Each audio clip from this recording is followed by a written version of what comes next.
ኧረ ነገ አለ። ምንድነው ዛሬ የጋረደ ነገ እንደሌለ ያጫወተ ነገር እንዳበቃ ድብልቅልቅ እንዲልብህ የተሳሳተ ውሳኔ ወይ ዳዊት እንዳደረገው ሊትራሊ ሄደ በልበል ግደል ምታ ቦቅስ ሂድና ተናገራቸው ያሰኘህ ምንድን?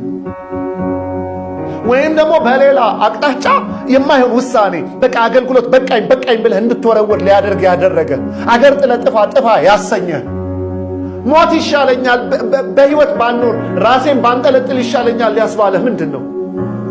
በተለይ ዳግም ልደት ያገኘን ኧረ ነገ አለ። ሌሎቻችንም ደግሞ ብንሆን ወደዚህ ጌታ እንጠጋ እንጂ ኧረ ተስፋ አለ፣ ኧረ መቀጠል አለ፣ ኧረ ነገር ይቀየራል።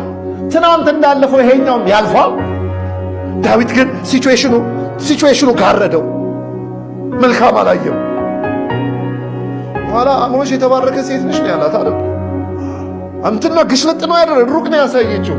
ደግሜ ልናገር ኧረ ነገ አለ፣ ኧረ ይነጋል፣ ኧረ ይለወጣል፣ ኧረ እግዚአብሔር አለ፣ ኧረ ታማኙ ጌታ አለ፣ ኧረ ይስተካከላል፣ ኧረ ሲቹዌሽን ያልፋል።